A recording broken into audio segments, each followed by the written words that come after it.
Good evening. Let's do better than that. Good evening. We are so glad to welcome you here to the sanctuary of the Pleasant Green Baptist Church, 1410 Jefferson Street, historic church, and it's very appropriate that we would be here today for this occasion. I am just delighted.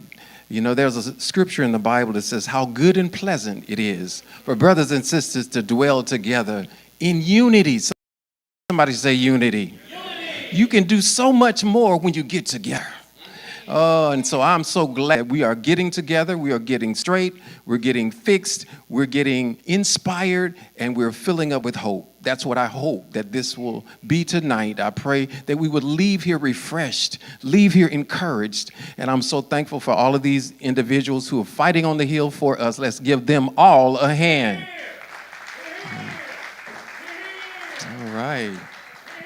Barry Hobbs is in the house as well, so we know. Thank you, sir. All right. Thank you. So we are all here. We're just going to open up with prayer. If you would like to go to the restrooms, they're right in this hallway, right here to my right on the other side of that wall. And anything else you might need, I'll be sitting right over there. You might need it. And so this is being streamed live on the Pleasant Green Facebook page. And so if you'd like to get them, what was that? And on YouTube. So if you would like to check in or tell somebody to look in on that, you can do that as well. All right, let's pray. Lord, we thank you, God, for this day. We think this is the day that you have made. We will rejoice and be glad in it. I pray, oh God, for the purpose for which we are gathered. I pray, oh God, that we would come on one accord. I pray, oh God, that we would look to the hills from whence cometh our help. Our help comes from the Lord which made heaven and earth. Guide us as we go through this session today. In your name we pray. And all God's people said, hey, everybody. I am State Representative Jesse Chisholm. I serve as chair of the Tennessee Black Caucus of State Legislators. And we're here tonight to be informed, to make sure we're all on the same page, singing out of the same book and on one accord. And I am very blessed to chair a caucus that is together on things, that we walk lockstep, and we're just glad to be here with you all today. So at this particular time, we're gonna do a mic toss. I'm gonna give each member an opportunity to introduce themselves, give you their names, let you know what districts and cities they represent, and we'll start here at the end. We'll start here at the end. Good evening. I am State Representative Ronnie Glenn, and I represent House District 67 out of Clarksville, Montgomery County.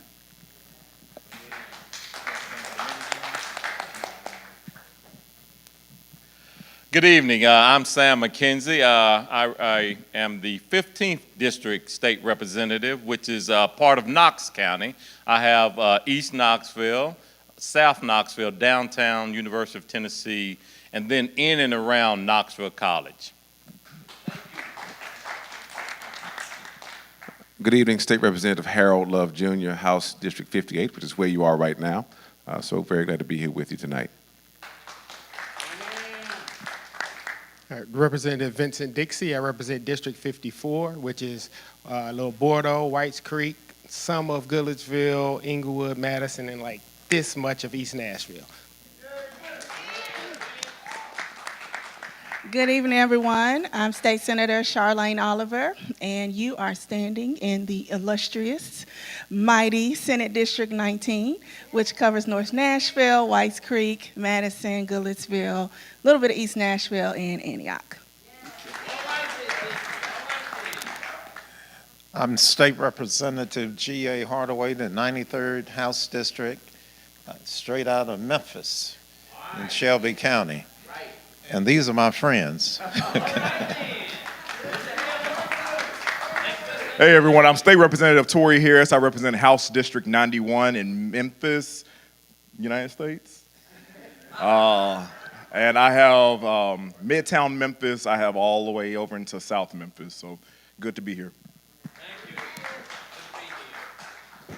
So ladies and gentlemen, now I am going to kick it to one of the driving forces to make sure that we had this thing here tonight. So I'm going to introduce to you all again Representative Vincent Dixie. Thank you. Thank you, thank you. Now, Chairman Chisholm, thank you again for doing everything, for getting us here. Also, Chairman Chisholm was supposed to ask everyone to kind of scoot up a little bit so we can have a conversation a little bit closer so we can intimate, we don't have to scream. So if y'all could just scoot up a little bit, that would be great. Do that for me. Yeah. Thank you so much for obliging. A young-looking old man. All right, well, while everyone's moving, I want to thank everyone. It's a lot of moving parts to get us here. And I want to thank people for helping us get here. I would like to thank Reverend Vanita Lewis and Lola Brown and Miss Sharon Jarrett for helping us get flyers and getting the word out. Thank you from Tanya Singh. I know I saw her somewhere. But anyway, she helped us get the PowerPoint together and all the graphics and doing a lot of sign-ups. So thank you very much. So while we're here, we're just going to jump right into it, okay? But can you flip the screen for me? What we're going to do, we're just going to jump right into it. We're here to get some information to make sure that everyone is on the same page. There's been a lot of misinformation and disinformation about TSU and what's going on, what has happened, and where we're going in the future.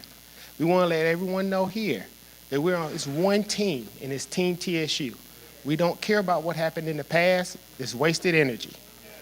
We have new leadership. We're going to focus on the new leadership, and we're going to support him, and we're going to support his vision and his plan. And he'll be here to talk to us about that as well. But right now, I'm going to turn it over to Dr. Reverend Harold M. Love, Jr. to discuss. Thank you, Representative Dixon. Again, thank you, Dr. Jackson and members of Pleasant Green for letting us be here. Our program calls for a quick recap of Morrill Act of 1862 and 1890. There was a man named Justin Morrill, a member of Congress, who believed that tuition was too high at the time at universities and believed that there was a need to have a system and series of public universities where people could attend college and get a degree at low cost. As a result, he passed the first Land Grant Act in 1862, and that's the first Morrill Act. That was a situation where the federal government granted land to several states and said to the states, if you will build universities there, we'll also help fund them from the federal level. The unfortunate part was that after these schools were built, some schools would not allow African American students to enroll. As a result of this, Justin Morrill came back in 1890 and passed a second Morrill Act. This one had a caveat in it that said, if you accept this land and or the money that comes with the land, you have two options. One, you must allow everybody to attend, or two, you can build a separate institution, and that institution has to allow everybody to enroll.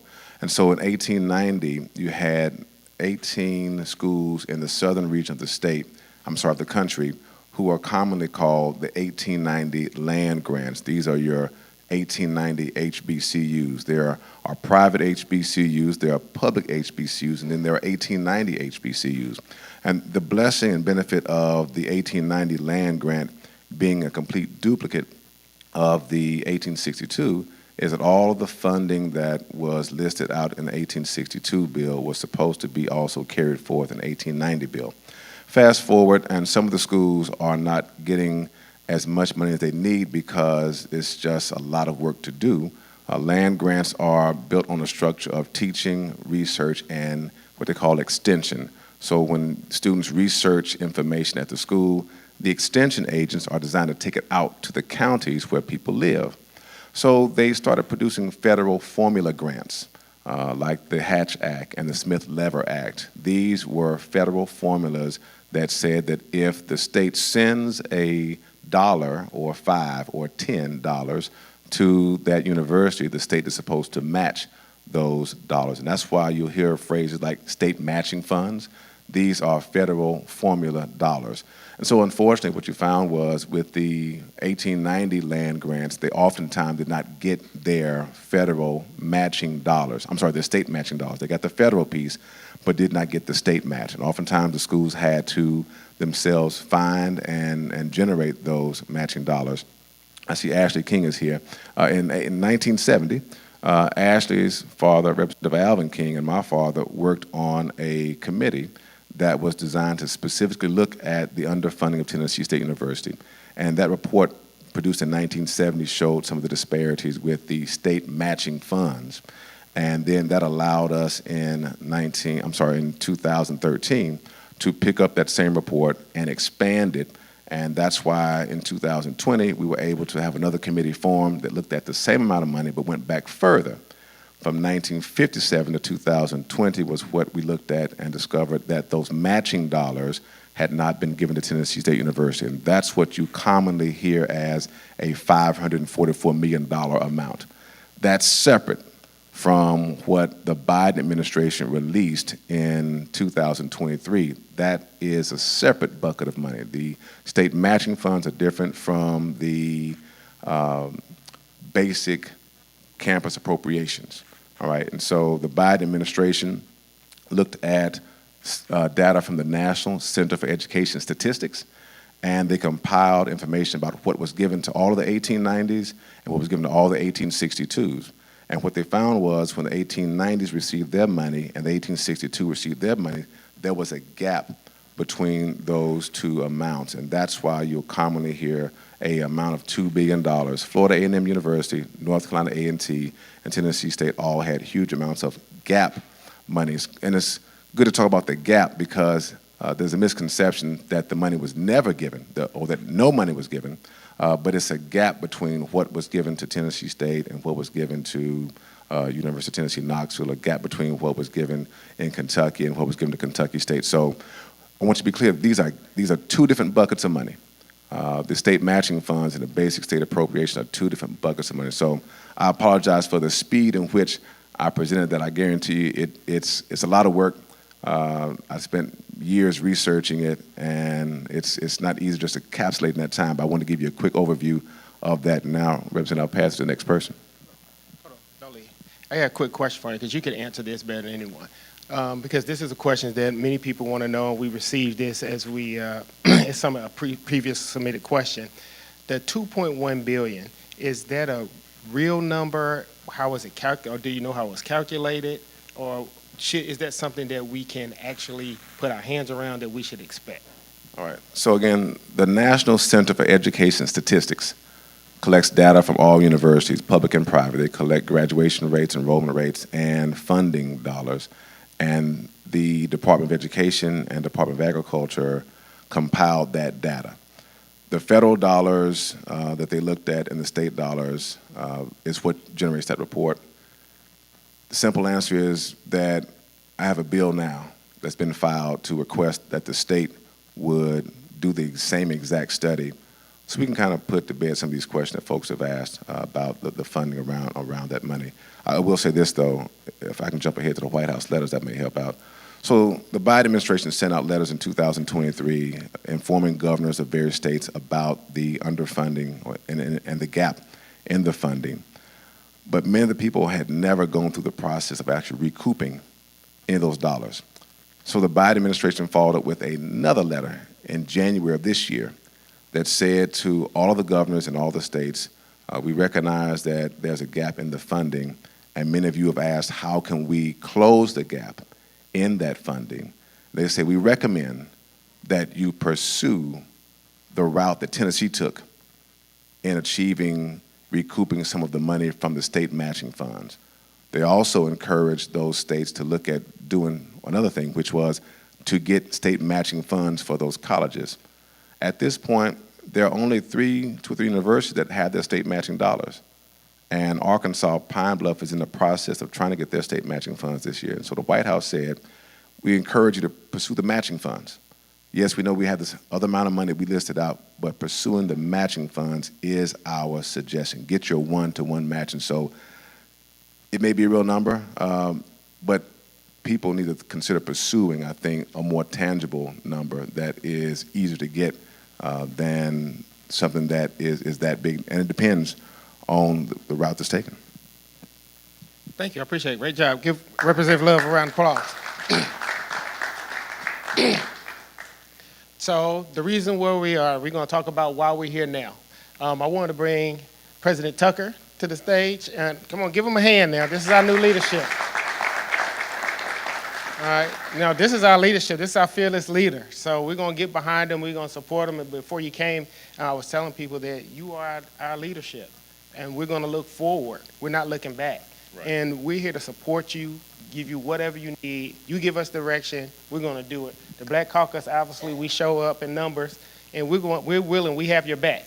And so we're going to take care of you, and we're going to do it. But I'm going to let you finish in the receiving line. Then when he comes back, then we'll let you talk. Did we have any questions? Okay, so we'll let him. So thank you again, and President Tucker, take it away. Well, thank you. I was just telling everybody I'm spending too much time with the politicians. But it's my pleasure. I'm a Nashville native. I'm a 1980 graduate of Tennessee State University. My mom went to Tennessee State. My brother went to Tennessee State, and most of my family attended Tennessee State. So it's my honor to serve as the interim president of Tennessee State University. I walked in right at the time that Harold Lowe was talking about the opportunities for the $2.1 billion and how that works. I just try to simplify that a little bit. Tennessee State does have some challenges, and we really need to secure some sustainable funding over a period of time. And we're going to talk about that when we go back down at the end of this month to the legislature to make that proposal. And our proposal is going to focus on a 5-year plan. And I think the best way to go about that, and everybody's got a point of view about it, but I think we should also be realistic about those opportunities. And the $2.1 billion really, there's no account for payable set up with the state of Tennessee to pay us $2.1 billion. So if you really want to try to get to the end of conclusion about whether that's real or not, you're going to have to sue the state of Tennessee. And I don't think that makes a whole lot of sense if you think about where Tennessee State is, or if you go back in the time frame in which I went to Tennessee State. If you think about the downtown campus, the Avon Williams was really an extension of UT Knoxville back in the day. And then several professionals came together and filed a lawsuit against the state of Tennessee, and they prevailed in the court of law. And in turn for that, that campus became part of Tennessee State University. But raise your hand on how long it took for that to happen. Was it 5 years, 10 years? More than a decade before they got through the judicial system? It was more than a decade. So sometimes taking a lawsuit is not the right thing to do. Tennessee State, if you're following our current financial updates, I think I took over in December of this past year. We were out of money in terms of being able to pay payroll and light bill and all the other operating costs back in August and November of last year. Today, we're going to run out of cash currently sometime around April or May. So it's very important for Tennessee State to get before the legislature, make this proposal around a multi-year financial plan. In the middle of that, it just don't make any sense to walk into the same people that you need money to pay your bills to say, okay, now we're going to sue you. I just don't think that's a realistic thing to do. But what Harold was beginning to talk about, the legislature here has already identified through Harold's work that Tennessee State has been underfunded from roughly $540 million. I think that's a realistic goal and focus that we should spend our time on versus saying to get to the $2.1 billion, we got to go sue somebody and hopefully we win the lawsuit. Oh, by the way, FAMU sued the state of Florida for their $1.3 billion and they got tossed out of court. They didn't get a penny. So there's no guarantee, even if you're on that path, that it really happens. So we do know, maybe I can get a nod from the head, that the state has agreed and understood that that's $540 million that Tennessee State has been underfunded. That's the money we should work at because that's real, I call it real money, and that helps us achieve our financial goals over the next 5 years. The state don't want us coming down there every 3 or 4 months asking for some money, and certainly I don't want to go down there every 3 or 4 months asking for some money. So our objective is to present a proposal to the state of Tennessee later in February using the money that's already been identified. That way, I think all we asked in the state to do is not to bail out Tennessee State, but to provide a bridge to our long-term sustainability over the next 5 years. So that's my goal, to do that. And I think that funding, if we have access to those dollars, will allow us to invest in infrastructure for the university. Because think about it, this has got to be a multi-year kind of agreement, because I don't know people in my age group that can go back and take a look at the dormitories at Tennessee State, where they're almost 45 years or more old. You're not going to get the current profile of a student that's going to come into a dorm. At least my privileged kids would look at me and say, "Hold on, Dad, I'm not going to take a shower with, 8 people that I don't know." People today, like, they want their own room in the dorm. So we have to modernize the dorms, we have to modernize the campus, and we have to invest in some infrastructure so things work and students have a good experience when they come to Tennessee State. If we just take that money there, spread it out over the next 5 years, then we can put Tennessee State in the best place for the next 100 years. But that's the focus we should be focused on, not the 2.1 billion.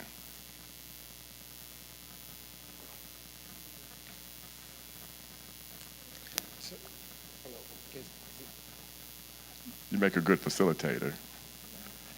Average is best. All right, Okay. I got it going. So what we did, we had a couple of pre-submitted questions, and there were some that the Black Caucus had. And so I want to let Representative McKenzie kick us off with some of the questions. Thank you, and again, thank you for being here. No, I'm gonna be asking you a question, so I wouldn't go All right, too don't far. Don't go too far. But I am a proud graduate of the school right across the street, class of 1987, Fisk University. But 30 years prior to that, my father was a class of 1957 graduate of Tennessee A&I State University. So as this proud pastor knows and knew my father well. My question, and the question that kind of, that we hear a lot is student enrollment, okay? So as you so eloquently laid out, you have a 5-year plan, and the question is, how is the student enrollment going to map to that 5-year plan, and what do you anticipate the student body population to be at the end of the 5 years? Well, we're still working on that, but the spring enrollment is up roughly about 600 students from what the budget was. So that puts us around 5,100 students are currently in the spring semester at Tennessee State. I think our projection for the fall is going to be somewhere a little bit better than 6,100 or so. So at least for the first couple of years of that 5 years, we're probably going to target somewhere around 6,000 to 6,500 students, which I think makes a lot of sense, because the way we got in trouble at Tennessee State in the past was that we took more students that we could have a bed or a place for them to stay on campus.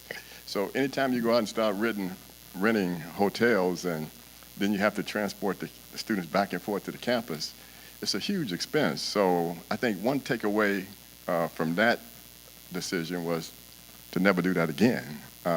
So we should make sure that we stay within the footprint of the capacity that we have to provide rooms for students, and that way we don't get into a bad financial situation. So I think for now it makes sense to be very conservative with the enrollment, fix some of the challenges.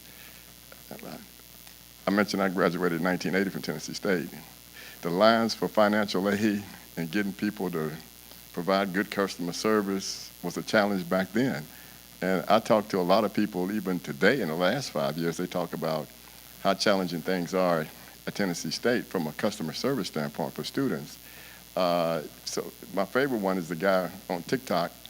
I didn't know who he was until I was trying to have dinner one night, and they said, you're starring in all of the podcasts. I said, well, who is that guy?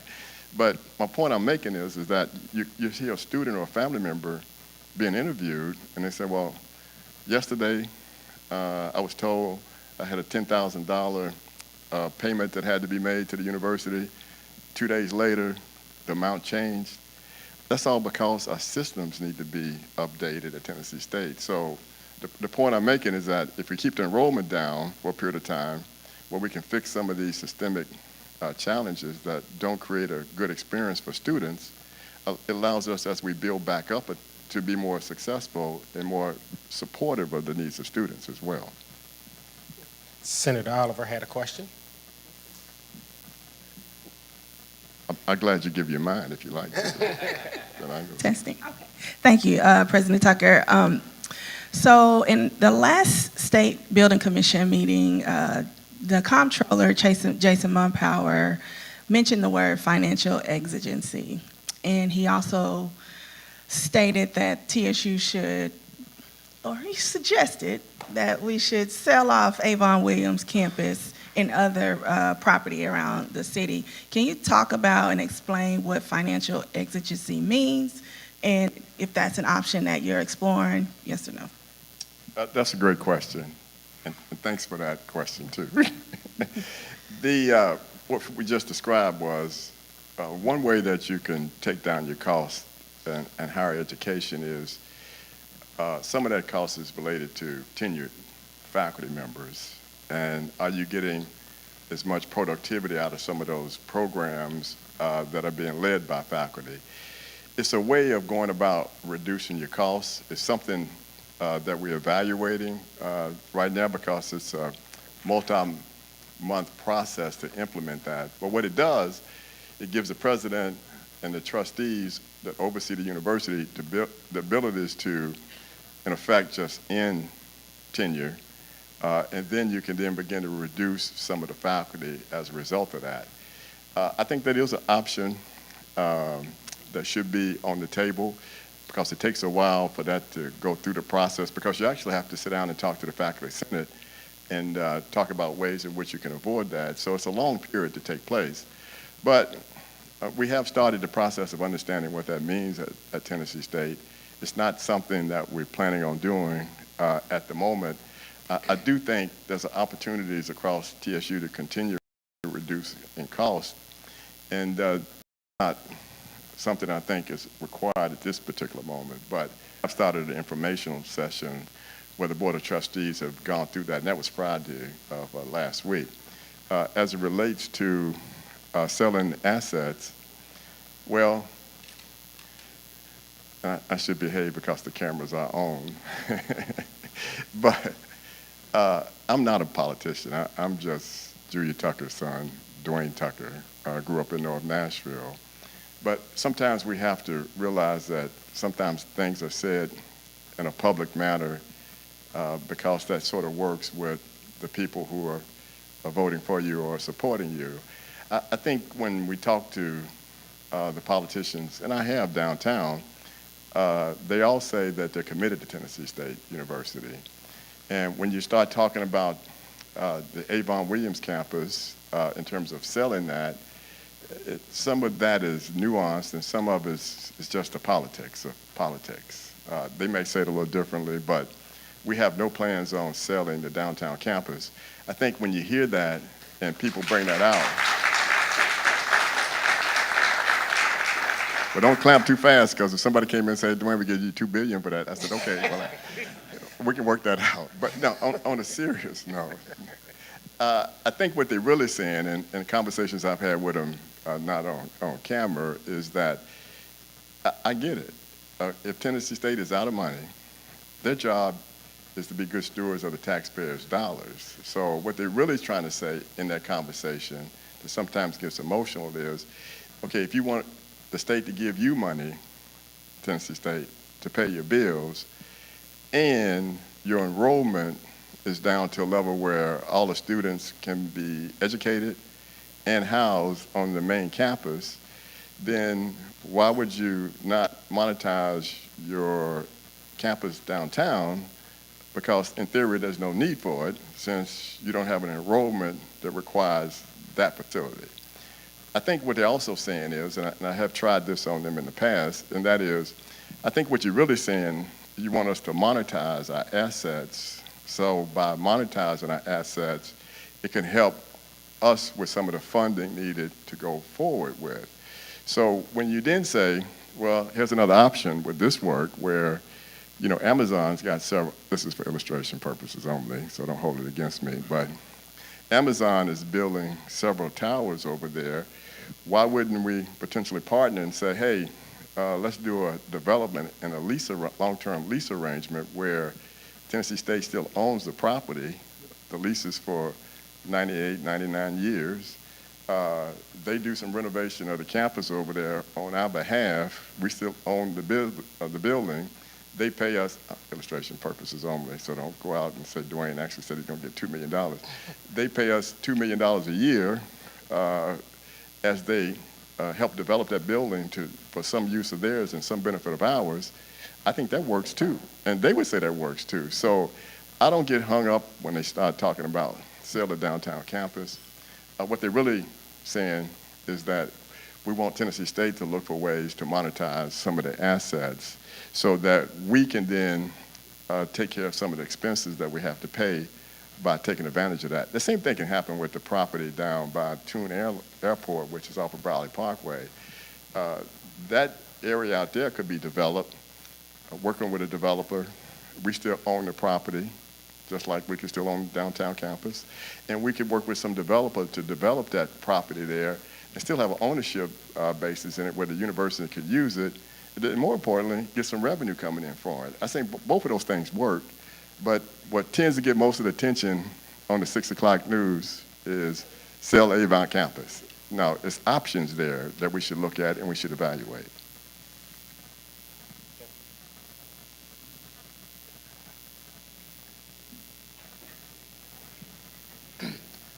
Matter of fact, you know, when you talk to them behind the scenes, they're real nice people. They are. I'm having a great time down there with them.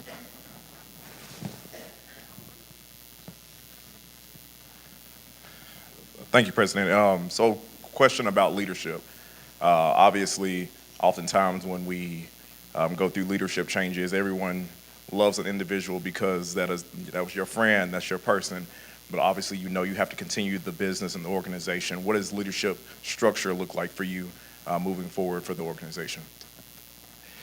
I think, you know, that's a good question. I've only been on the job about, I think about 4.5 weeks if you take out the holidays. But having spent some time at Tennessee State, I think we have a couple things we have to do. First, we have to be authentic about what our real challenges are.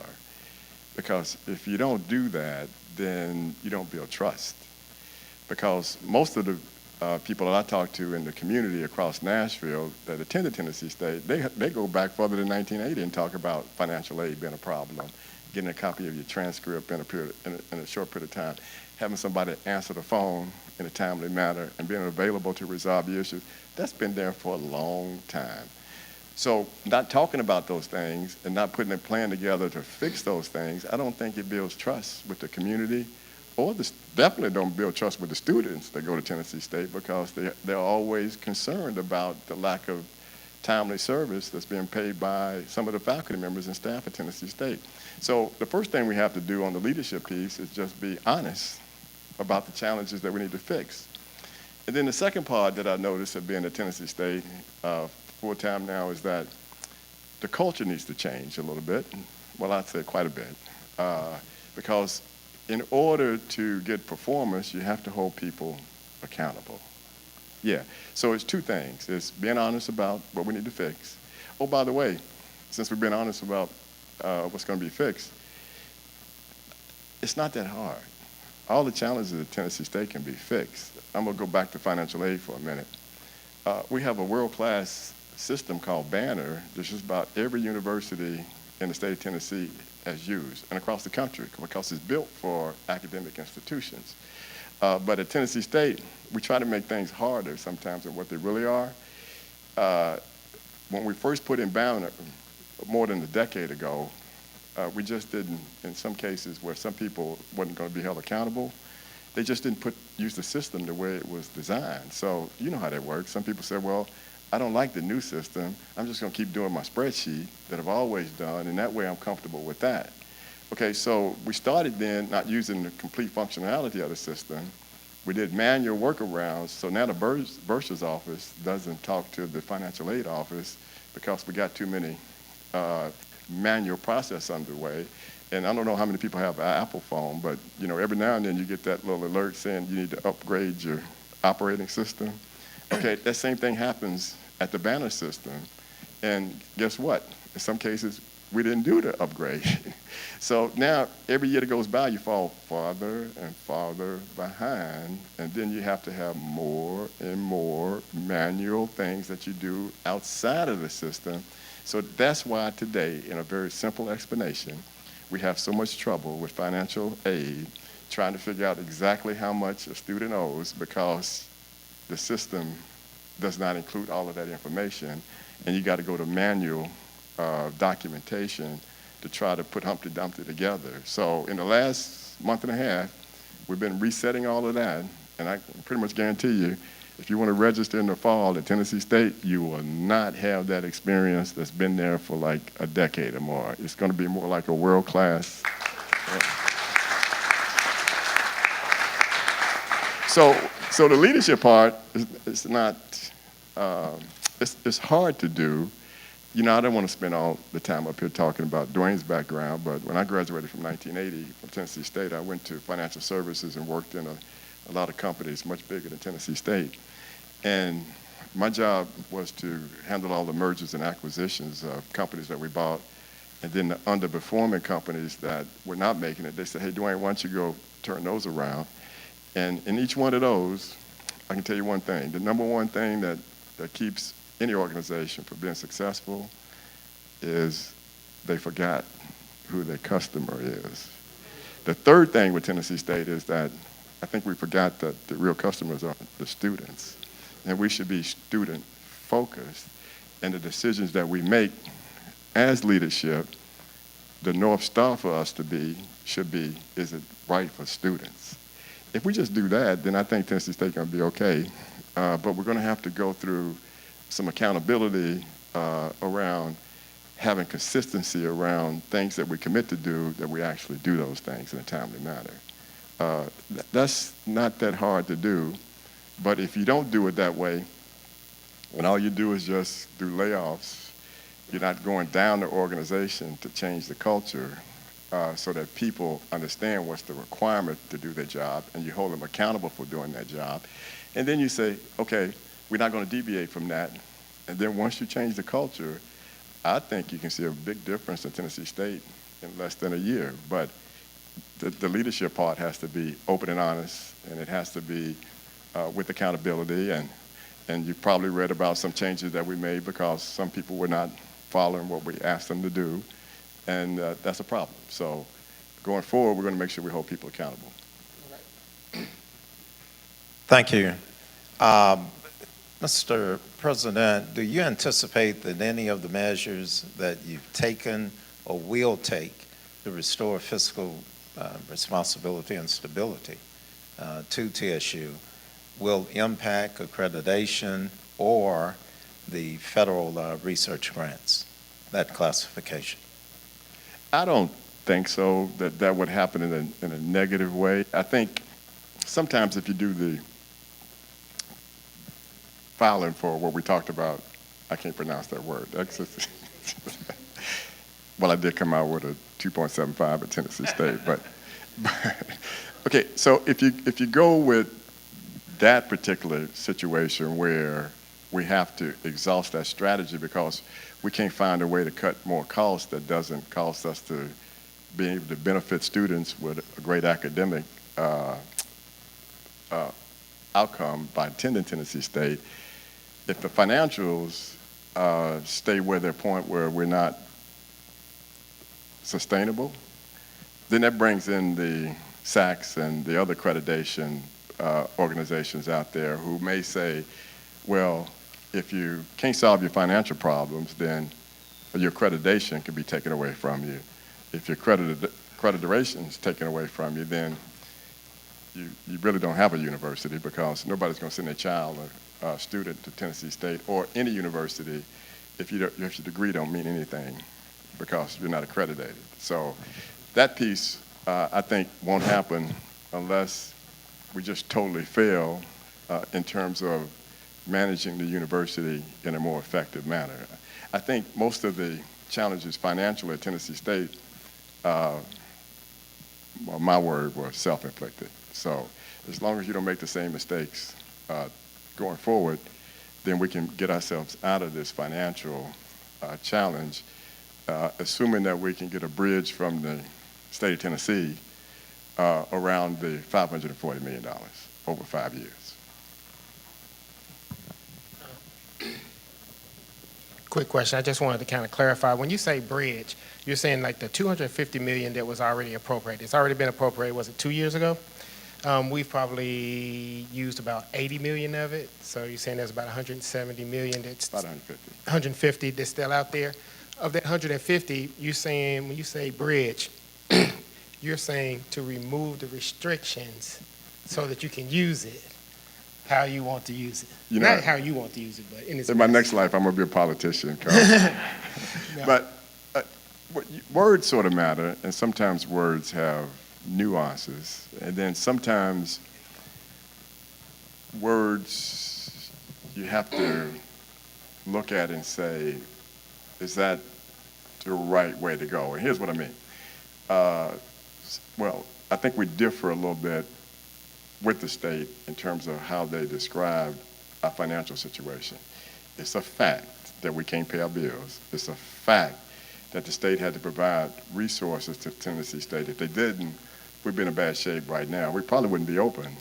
Today at Tennessee State, we have resources from the TBR who are helping us catch up on all of our audits that go back to 2023, which is a bad thing. You don't want audits going back that many years because you find the same repeatable items that need to get fixed over and over again. So I'm proud to tell you that having the state giving those resources to us, we just cleaned up the 23, 24, and now we're going to start on the 24, 25 audit, and then hopefully by the end of this year, we'll get caught back up. That would be a huge accomplishment for Tennessee State.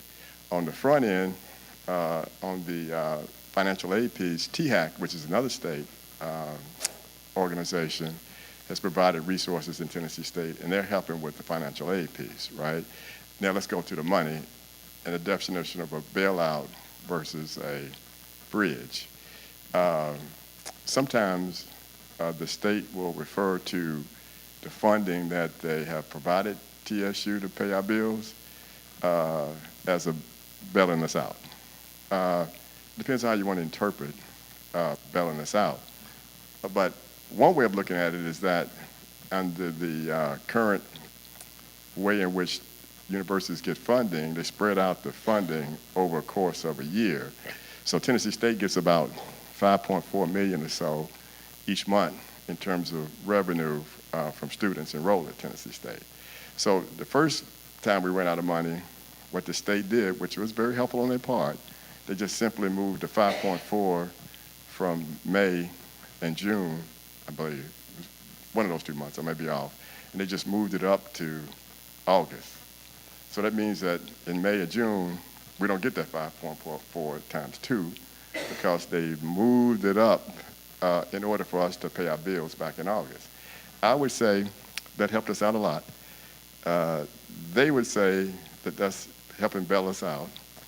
I would say it's somewhere in between because you just advanced money from another time frame. So either way you want to call it, we couldn't pay our bills, right? So when others say bail out Tennessee State, I'd say, well, we're just moving some money around. Bailout to me, and I don't expect everybody to agree with me on this one, would be if we were using real taxpayer dollars to do it. No, all we did is move money up and advance it to us. Now, if they hadn't done it, we'd have to close the doors because we couldn't pay our bills. So I'd say both parties are sort of right on that one. So when I say we've already done an analysis that I guess the Senate and the House here in Tennessee has already agreed to, and they said that they owe us $540 million. To Dixie's point, they already advanced $250 million of that $540 million. Tennessee State requested that that 250 million be used for deferred maintenance, which is replacing buildings or renovating buildings on campus. Of that 250, we've only used a little bit of it, and we probably got about 150 million left of the 250. So when I say a bridge, I'm talking about the money you already gave us, that we haven't used all of it. But if we take the restriction off of the balance of the 250, which is roughly around 150 million, then that's the money that you already gave us. So it's not a bailout, it's removing the restrictions. We can take the 150, and that covers us in the first year or more of that 5-year plan. And all you're doing is giving us the same money you already gave us, just removing the restrictions. So that's why I call it a bridge. And it's not a bailout because you're not giving us any new money. You're giving us the money that you already said you're going to give us. And in some cases, you already gave us. So it depends on how you want to explain it. I think a bridge to sustainability sounds a lot better than a bailout to me, especially if it's the money that's already been committed to give to you. Yeah, thank So- you, Mr. President. So my question is this. You've given us an awful lot of information today, and obviously there's a lot of information for people to absorb and take back. We all know that, Tennessee State, for whatever reason, tends to get the bad rap, regardless what happened, whether it's on the campus, outside the campus. Somehow it's always brought back to something happening at Tennessee State. And even in the chaos of the change, the sudden change of leadership with you, the board, and all that, there was a bad rap given as well then. How do you go about dealing with the media and the bad or the negativity that sometimes is brought through the media? How do you deal with that, and how do you basically defend the things that they use against Tennessee State and make it into a positive? Well, that's a good question. Most people I know said, Dwayne, every time we turn on the news at night, we see you talking about something. I said, well, it's several parts of that, I think, that should be addressed and called out. And we went down to, I guess about 3 weeks ago, and had a great conversation with the editorial group of the Tennessean. And we talked about the balance of positive things that are going on at Tennessee State versus just the financial challenges that we have. And they agreed to, and if you think back and look back at some of the articles that have come out in the last week and a half from the Tennessean, they're much more positive and balanced and optimistic about the leadership and moving forward with Tennessee State University. So I think one step is just reaching out to the various print and television. I'm gonna leave social media alone for a minute because I can't figure out how to control that one. But it's just having a conversation with them about some of the good things that are happening. I think the second part of that is on TSU because I think we have not done a good job keeping up with the narratives that's being spun or placed in the public domain about Tennessee State. I haven't seen so many people who speak on the behalf of myself, too, because I just go to some of the guys, look at the guy on TikTok, and he takes a clip of me downtown talking to the legislature. Then he turns around to somebody else and said, this is what Mr. Tucker was saying. I said, how can you tell what Mr. Tucker was saying and interpret what I was saying when you don't even pick up the phone and call me and ask me what was I really saying, kind of thing, right? But in that case, we should be out there, and we should be the truth, the source of truth for what's really going on at Tennessee State, good or challenging. And with that, we're going to expand our public relations. We got a new public relations group that we're working with, so we can get out and talk about the narrative about Tennessee State ourselves. And then I think thirdly, looks like I'm sure we got a lot of alumni in here. We should have regular meetings with alumni. I've had 3 so far. We're going to have another one at the end of February. And then part of that conversation is to turn them into apostles to go out and spread the gospel about what's really going on at Tennessee State, because we have about 48,000 alumni all across the country. So they should be advocates for Tennessee State. But we got to give them the information about what's really happening. So we're going to produce some Q&As that we're going to provide to alumni and other stakeholders. But we got to get out and share be the source of real truth about what's happening in Tennessee State.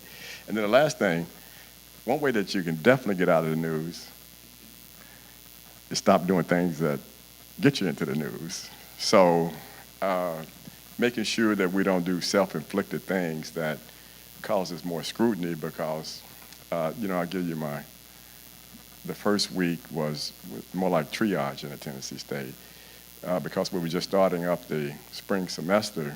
And then I got a phone call that I think 5 of our faculty members in the nursing building had resigned and were going to leave.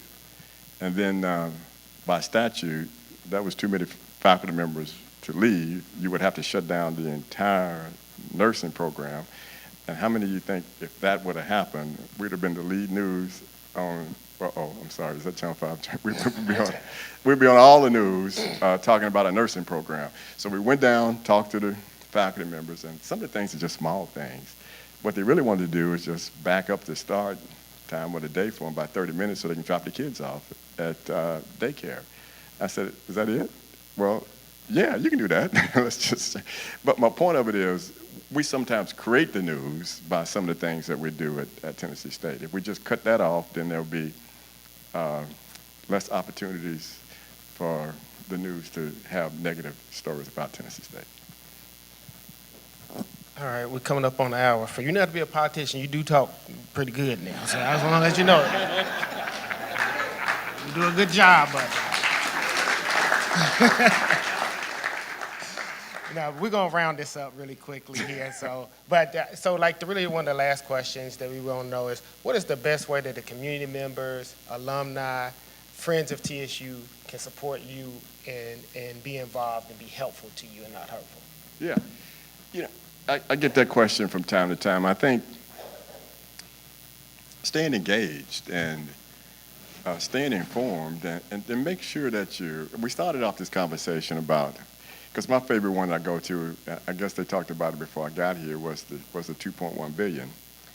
And I was just surprised by so many people who never even read the letter that went to the governor. So, I still run some charter schools indirectly here in Nashville, and one of the things we talk about is reading is, fundamental. So if you read the letter, it does not say anything in there. This is the first one that Harold was talking about when I walked in, to Governor Lee and all the governors, mainly in the South, that their land grant HBCUs have been underfunded, right? But nothing in there said that we're going to send the FBI. We're going to send somebody down there to file a lawsuit against the state of Tennessee. None of that's in there. It just says, hey, they went through this analysis and they came up with this number. But there was nothing in there that compels any one of the governors to just go out and give the money away. It was just an analysis. The one that I really want you to go read if you haven't read it, because you get all this on the internet, you can see every letter that went to every governor that defined what their amount was in each state, mainly in the South. The 2.1 billion is equivalent to the 1.3 billion that FAMU received. Harold said something that's very important, because it's a difference between the first letter and the second letter. The second letter from the Department of Education that came to Governor Lee was the first week in January of this year. You should go read that one. It's the same group that sent the original 2.1 billion. Same group is talking about the 2.1 billion again, but guess what they say this time? I'm gonna paraphrase. I'm gonna say it a little different than what Harold said. It said, they said that we strongly recommend that you work with your local legislators to determine the true underfunding for your school. Now, 1, 2, 3, 4, 5, 6, 7. We got 7 professional politicians here.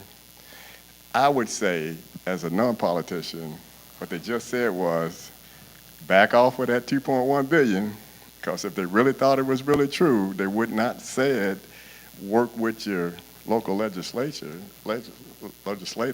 to come up with a true amount. That's a nice way of saying if I was y'all, I wouldn't be going out suing your state because what just happened to FAMU sets a precedent on that one. So then the next sentence, if you read the letter, it says that you should use the state of Tennessee as the example for getting there. They just called out Harold and what he did to get that agreement here in Tennessee. So they give you the roadmap in terms of how to go about this process. But the 2.1, if you don't read all of the materials, you can still come to your own opinion about it after you read it. I'm just saying it makes a difference to go through that. And then pull up the lawsuit for FAMU and see what happened there. That's why, here's my real problem with that. If we spend all our time thinking somebody's going to bail us out by giving us $2.1 billion, let me repeat, this is back to the alumni, what you can do. We will be out of money in April or May of this year. And everybody wants to, challenge everybody downtown for what they say. But the comptroller is very right on one point of that, very much so. And he said that, quote, but Dwayne, well, they call me Mr. President down there, I guess. But so he said, Mr. President, everything has to go right for you not to run out of money, watch this, sooner than April or May. And he's absolutely correct. We've made some assumptions on some things that will happen by renegotiating our food provider contract that we have. And by renegotiating that, they'll give us a $5 million where we don't have to pay. So that's baked in to cash flows. So we have to get all of those things done. Any one of those things that don't happen cause us to run out of cash faster. So when people say, what can I do, and what are we doing in Tennessee State, my number one focus is making sure all of those things that we said we were going to do actually happen, and make sure that somebody's accountable to making that happen. I feel confident about that. But for the alumni and everybody else, I think the way to go about that is to give to your university. Say it one more time. Give to your university. And I'm going to announce maybe late February or early March a goal to raise $100 million for Tennessee State. And every time I say that, people go, what? We can't. Yes, we can. We're going to have to set a high bar for expectations. And I think there's a lot of people outside of alumni that went to Tennessee State who want to support the mission of Tennessee State that have a lot of money. But those individuals don't want to come off the sidelines and give you the money when they think you may be insolvent and bankrupt in April or May. So to reset that, we have to build back some credibility with not just our alumni, but the bigger Nashville community, because I can guarantee you that in the past, where you get the big money from is the corporations, because they've got a lot of money. We should have the HCA logo on our nursing building. They could give you millions of dollars, but in order to get the credibility to have those kind of relationships and that kind of funding in the Tennessee State, we got to fix some of the foundational kind of things. And sometimes when I say this, people say, well, it can't be that hard. Well, I'm going to give you one example. I'm going to give the microphone back because they said, Dwayne, quit talking so much. But I have spent a lot of time since I retired in 2005 and I came back to Nashville, and I started running a few charter schools. And I had my own business for a while. It was an executive coaching business, so I coached a lot of CEOs around town. So I have a lot of relationships with a lot of different CEOs in Nashville and outside of Nashville. And they said, Dwayne, what can we do to help? And then they started telling me stories about the past. One of them I will name it because it's true, and he's currently the CEO of Geodis. They have their logo on the soccer field here. And I've known the CEO of Geodis for a long time. And he actually lets us use part of his building in Brentwood for our overhead at Lee Public Schools to occupy that space down there free. He doesn't charge us anything in his building. And he said, Dwayne, this is after we made the first announcement of the interim president. And he said, I had a bad story. I said, what was the story? And I can't make this up, but there was a meeting set up with him and the interim president of Tennessee State, and it started at X time. He showed up in his conference room outside of his office. This is the CEO, who was prepared to give Tennessee State $500,000. They didn't show up. Waited 15 minutes, and he got up and went back to his office and went to work. And then he came downstairs because he could find me and said, Dwayne, what is going on at Tennessee State University? So my point about the 100 million or any target, just like the financial aid piece, we got to make sure that when people do give their money, it goes to exactly what they wanted the money to be used for, and that they can get a receipt and some kind of professional follow-up along with a thank you for your gift to Tennessee State. So the reason why I'm not going to announce that until a little later is that we need to button down a few things so that when people do give their money, it comes in an efficient manner and it's to the purpose of which they wanted to give the money for. And then it gives us a little bit more time to fix some of the other opportunities at the university to give more credibility for the billionaires and other people who live here in Nashville. All you got to do is just drive past Belmont or take a look at the campus there. How it's taken out. Vanderbilt. It's a lot of families across town who want to invest in education, but we got to get out of the headlines a little bit. People ask me all the time, why does Howard, North Carolina, AT&T, and everybody get all these $100 million grants? Well, that's because the alumni giving is much higher than Tennessee State University. We're in the single digits, so somewhere between 4, 6, 7, 8% is the highest I've seen it. And when rich people look at your alumni and they see that you have a single digit alumni giving rate, what do you think they conclude by that? If your own alumni are not giving to your university, then why should I give you my money? Because they got choices with that. So the alumni needs to give $5, $10, whatever you're capable of giving to the university.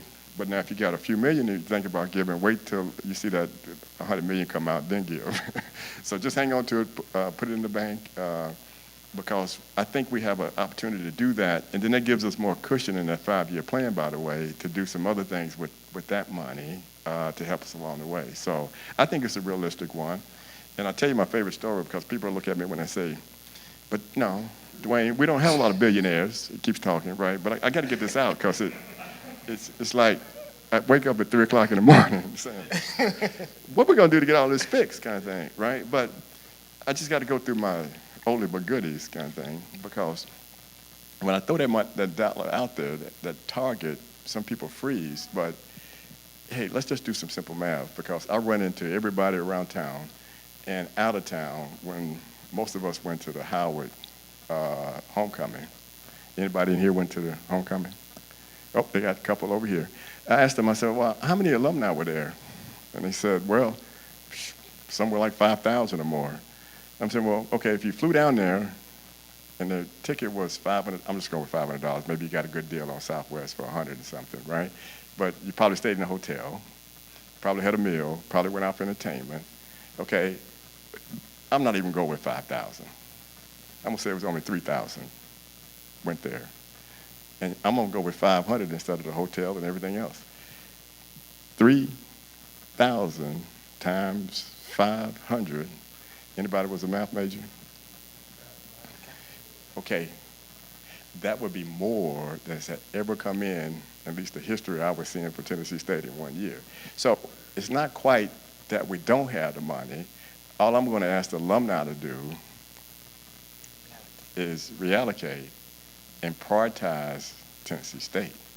If you do it that way, we'll set a good start with the 100 million, and then next thing you know, Oprah might come out of the background and say, well, count me in for 25 million, because at least y'all making a progress or a step towards, in this case, helping your own university. So I can't be any more true than that.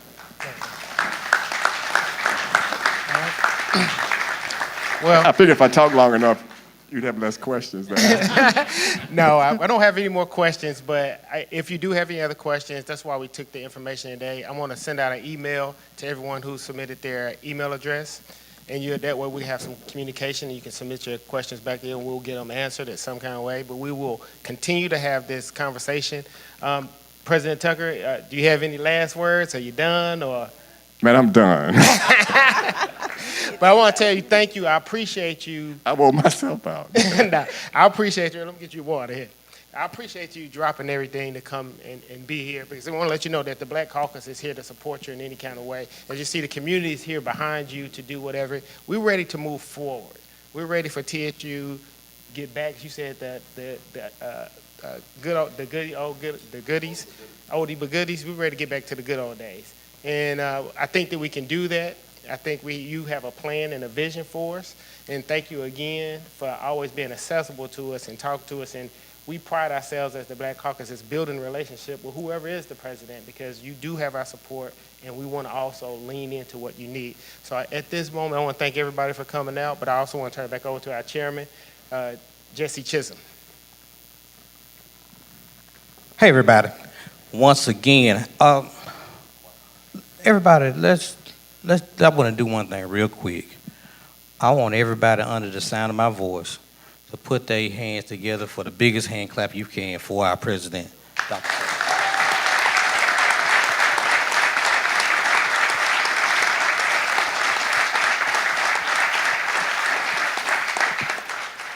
Because it's very rare for the leader of any organization to give us the level of detail, the level of openness, the level of transparency that we all received tonight. And we are forever grateful for that transparency. So thank you so much. So I also wanted to thank Pastor Chris Jackson for opening the doors to us.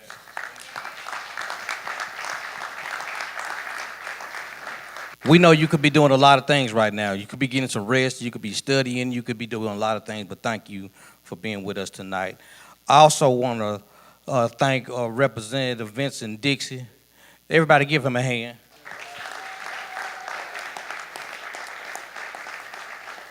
Yeah, Representative Dixie and his staff, they worked so hard on this program, and when he first brought it to me, I was a little apprehensive, but when he gave me the details of what he was going to do, we were on board. So thank him so much. I want to thank our Black Caucus members. Give them a hand. You all, I have the privilege of working with some of the most talented people in the whole wide world. Now, with our Tennessee Black Caucus, everybody has a different superpower. But those superpowers as a collective has made us powerful. And I'm glad that we have a group that work together. We don't always agree, but we always agree to be agreeable with each other. So I'm just grateful for that. We want to thank our staff, Black Caucus staff. Wave your hand. Most of them have cameras in their hand or pens or something. And now I want to ask that you give yourselves a hand for being here. Thank you so much. So as Representative Dixon mentioned earlier, for those of you all that may not have gotten a chance to sign in to give us your contact information, we're going to use that contact information to keep you informed. So we want to keep you all informed on things going on with Tennessee State University, things that the Black Caucus is doing, things that you can be involved in, and things that we can help keep you abreast of. So make sure you share that information with us so that we all can keep you all abreast of what's going on.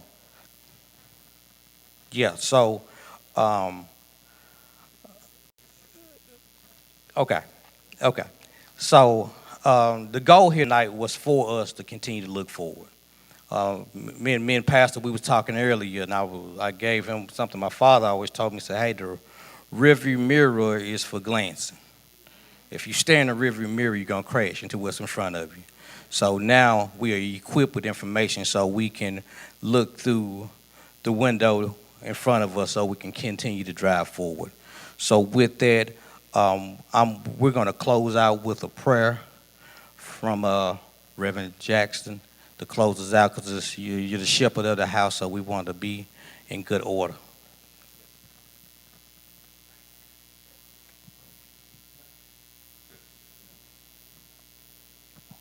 Okay, all right. We have our property assessor in the house today. Will you wave your hand?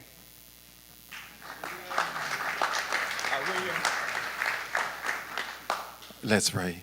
Oh God, we thank you for everything our eyes have seen, our ears have heard, and our hearts have felt. I pray, God, that we would now be purveyors of all of that information and share that information with the wider community. Thank you, oh God, for President Tucker, Interim President Tucker. I pray you'd hold up his hands. I pray you'd guide him, protect him, give him discernment, that you would be glorified in all that we do, and Tennessee State University will be everything that it's created to be. In your name we pray, and all God's people said, amen.